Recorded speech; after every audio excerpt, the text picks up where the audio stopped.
નમસ્કાર દોસ્તો, ખેતી પરિવર્તન યુટ્યુબ ચેનલમાં તમારું સ્વાગત છે।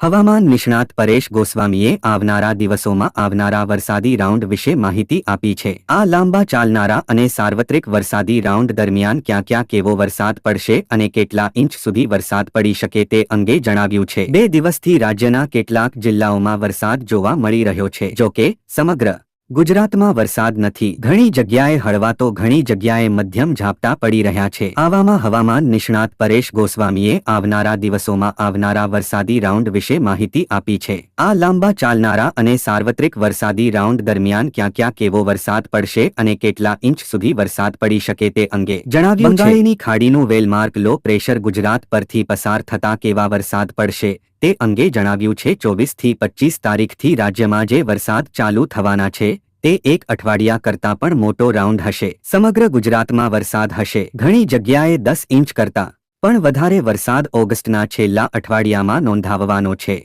જ્યાં વરસાદની અછત છે તેવા વિસ્તારોને પણ આ સમયગાળા દરમિયાન સારા વરસાદનો લાભ મળે તેવી શક્યતાઓ છે। આ દરમિયાન ઉત્તર ગુજરાતમાં પણ સારો વરસાદ થશે। આ વરસાદી રાઉન્ડ ગુજરાતના 80% વિસ્તારને આવરી લેશે। અનેક જગ્યાએ 5 થી 10 ઇંચ અને મોટા ભાગના વિસ્તારોમાં 10 ઇંચથી વધારે વરસાદ પડશે, કેમ કે બંગાળની ખાડીનું વેલમાર્કે લો પ્રેશર ગુજરાત તરફ આવવાનું છે। આ વેલમાર્ક લો પ્રેશર ગુજરાત પરથી પસાર થશે ત્યારે જે વિસ્તારોમાં વરસાદ નથી ત્યાં તાપમાન વધારે છે। આ તાપમાન આવનારા 2-3 દિવસ સુધી યથાવત રહે તેવી સંભાવના છે। લગભગ 24 થી 25 તારીખથી આ તાપમાનમાં ઘટાડો થશે। તાપમાન 30 ડિગ્રી કરતાં નીચું આવશે।